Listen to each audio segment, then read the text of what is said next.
Hello. I want to share something with you real quick. And then I have something I want to show you. Happy Mother's Day. But you remember my Oxford desktop dictionary? I think my picture is transposed. It might change.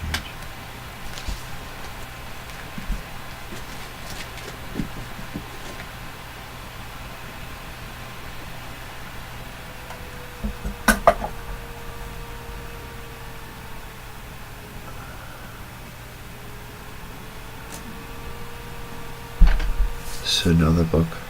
My library I keep on my bedside. So dusty.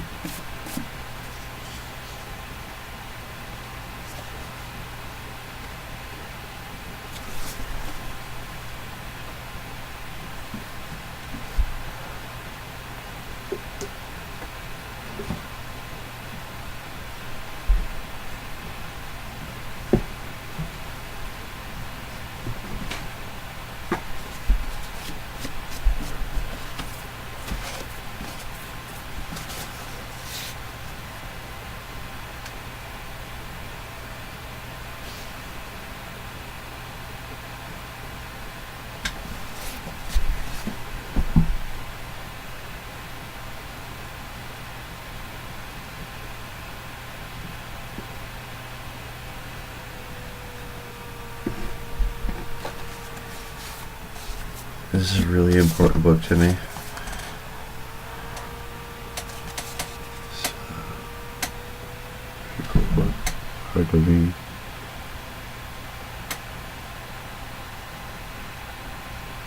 It's about coins.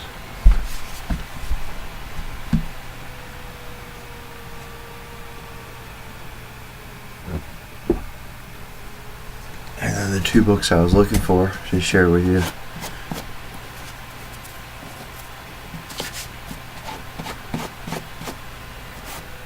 You stop by.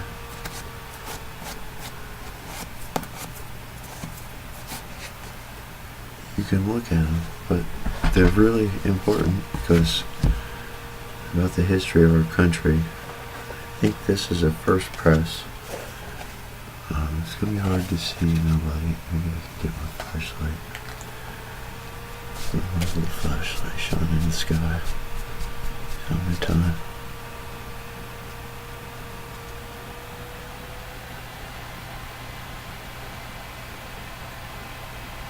This is a scarlet letter.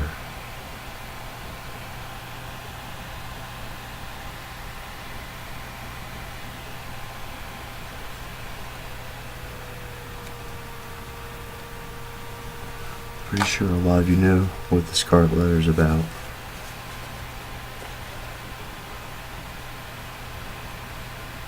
How we find ourselves in a similar time.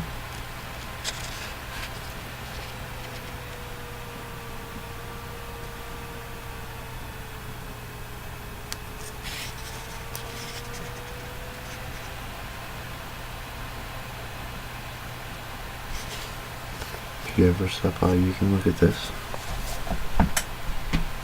And then the other one, I think that is really important because it's about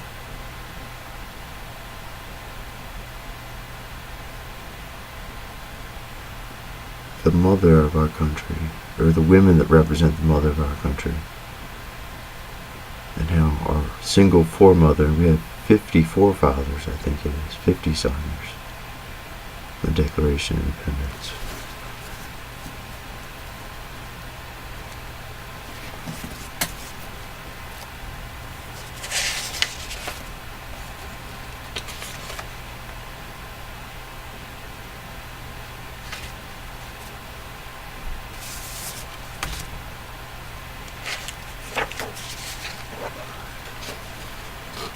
I have something else to show you for Mother's Day,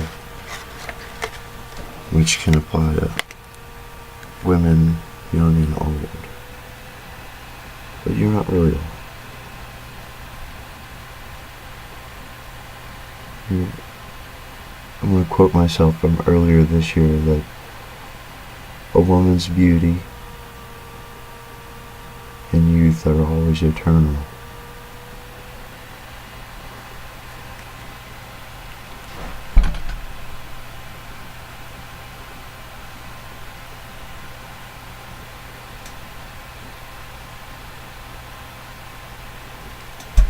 So, okay.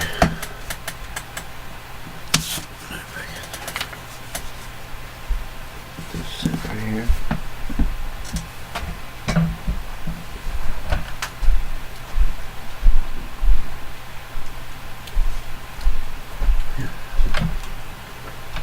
Okay, so I'm going to teach you how to sharpen knives, and two paring knives. One's a folding paring knife, and then the other one is like a sushi knife. I'm going to show you exactly what you need to use to sharpen it, and you'll never have to ask anyone to sharpen your knives or your scissors. No one will ever have to sharpen your scissors ever again, because these two tools I'll show you. First, I'm going to show you, this is a teaspoon. In self-defense, you have a knife hand. When you fold your hands like this, it's another striking source of a hand. And then when you make a fist, you want to keep your hand a little bit loose and strike with these three knuckles. Anyways, then the rest of your body is a striking surface. You hold a teaspoon like this, your finger behind it, you strike. In self-defense, it's just a teaspoon. Okay.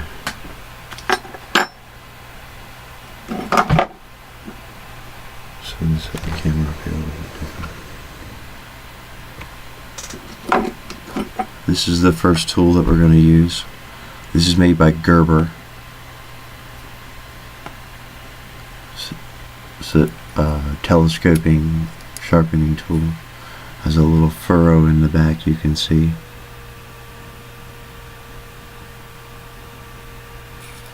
It slides out. Has a specific depth. You slide it to, and then you tighten the telescoping lock. It's just threaded.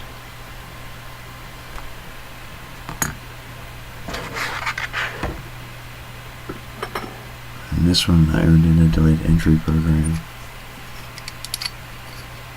This is also a sharpening tool.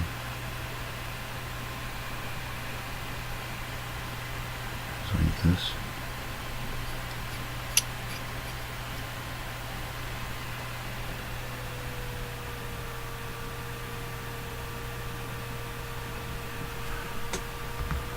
So I'm going to leave the camera for about 1 minute or less. I'm going to go get another sharpening tool to show you excuse me excuse me, what typically a chef would use or a professional cook, and why it's not used properly. Like it's similar to this, but I'll be right back. Please excuse me.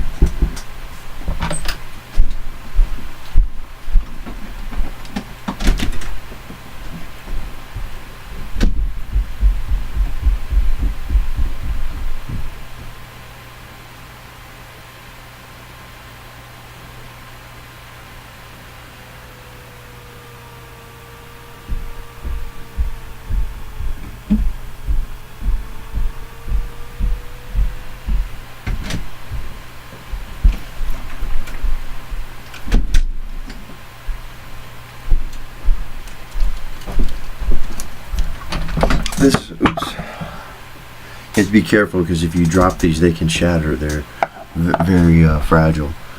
This is typically what you use to sharpen a knife in a professional kitchen. But the only problem is, I'm going to only use my hand as a source of the cutting utensil. People go like this, sharpen a knife towards their hand. You have to have a chainmail over your hand to do that. And it's really not effective, because you can crack the blade, and it's really not how you use this. Where they go like this, or hold it upside down. That's more of show or glamour and not a very safe handling skill. So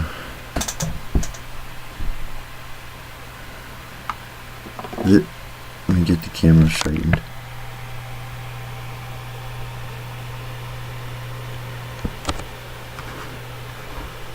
This is a small paring knife. So it has a, you never cut across your hand an apple, cheese. You can push something through, but we're really working on sharpening a knife, so cut away from yourself. So this knife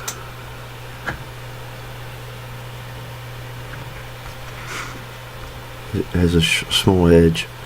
You condition metal. In metallurgy, metal has molecules that move all the time, so you take one to condition it first, and then you want to hold the blade up and work away from yourself very gently.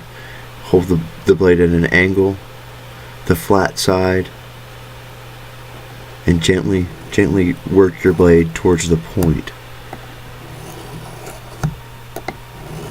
A little bit of pressure is needed, and you're going to see the edge bright, the metal brighten at the edge of your cutting blade. This is a two-step process because I have two different types of sharpeners. This is more coarse with a diamond sharpening finish. You can see the glitter, a little bit of the diamond particulate.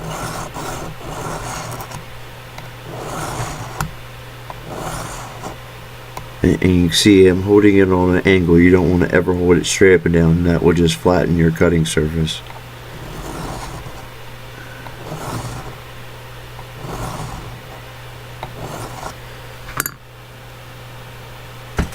And this one is a very fine finish sharpen.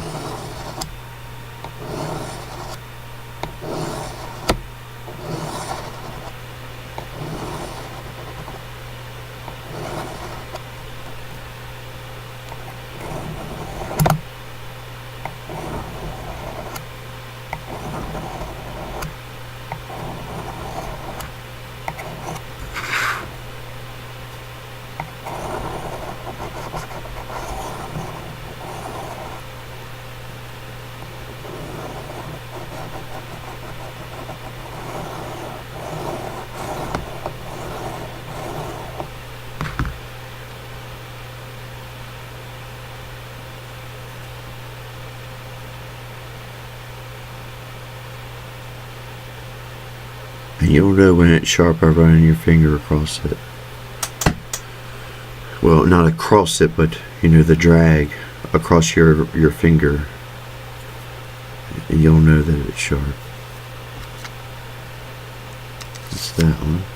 This is just a paring knife. This is a small sushi knife.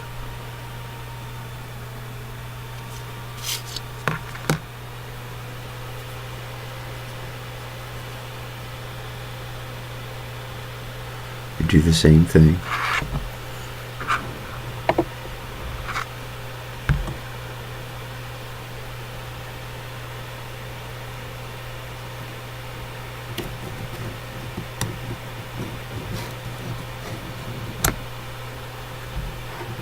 And you take the flat side.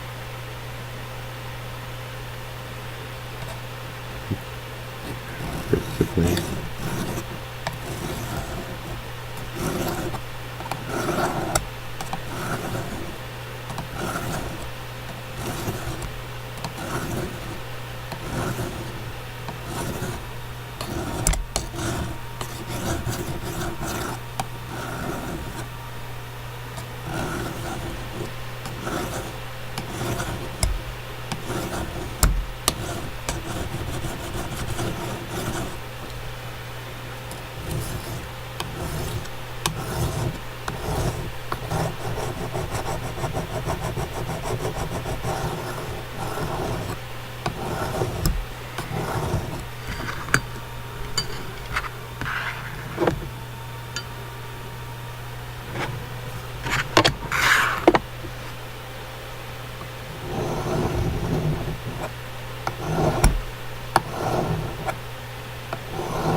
You sharpen a pair of scissors the same way, except you skew the blades and do the same thing with your scissors.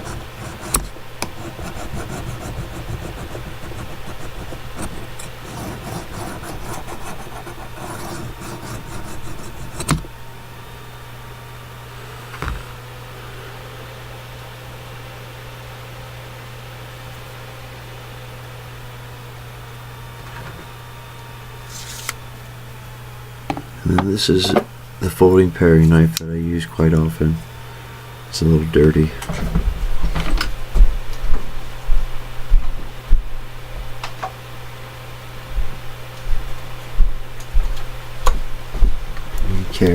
I carry this folding paring knife with me all the time for when needed for cooking and preparing food for someone.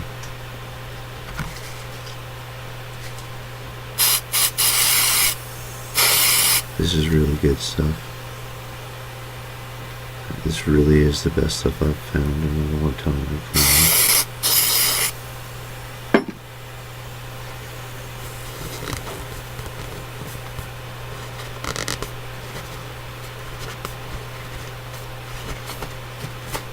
Now I'm going to show you how to do serrated sharpening with a serrated blade. This is like here to here. It's one-sided on a serrate, but with a straight blade, you have the cutting edge on both sides. But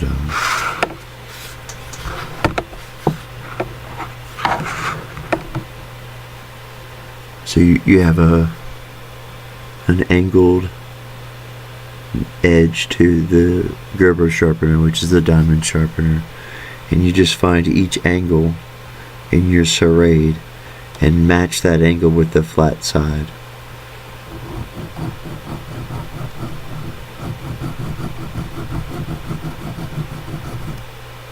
Then you do the opposite.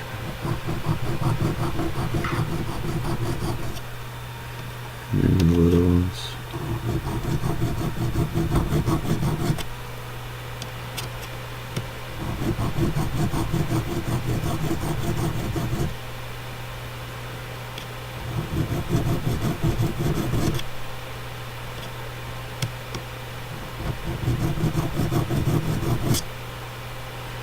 And you can see this is sort of round looking, but it's been sharpened a few times.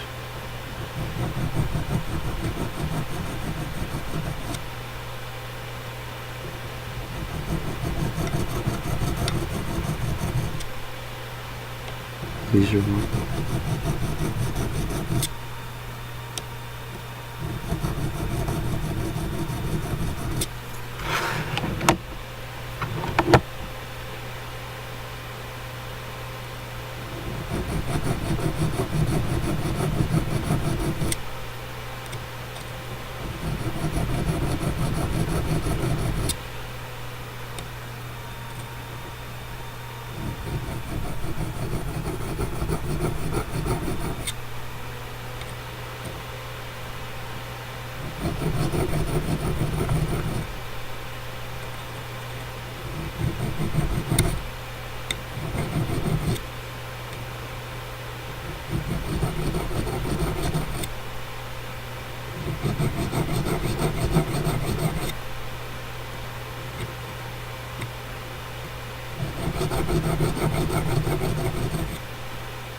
So that's how you sharpen a serrated edge.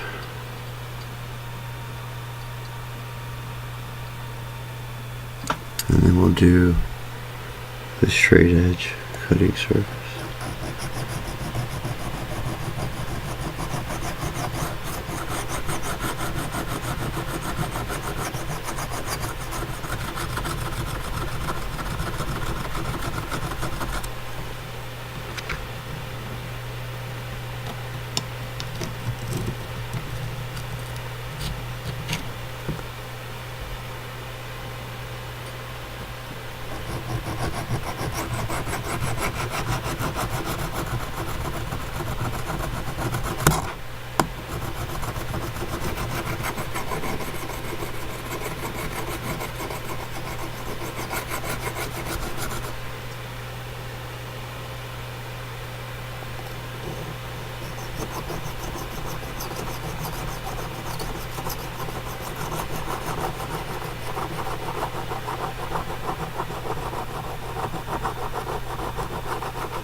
Just retract.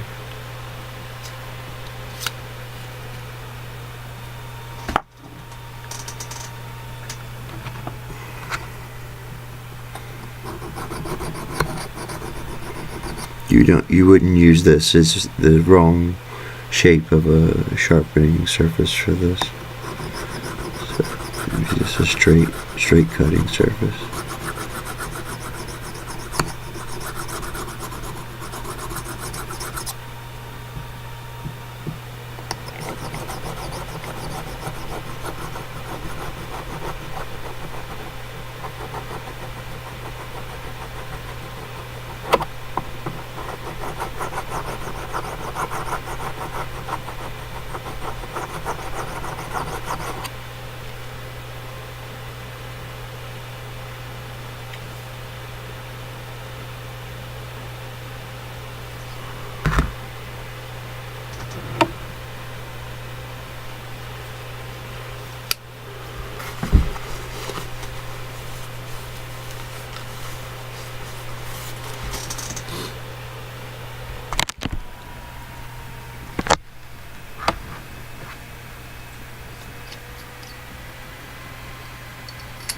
Happy Mother's Day.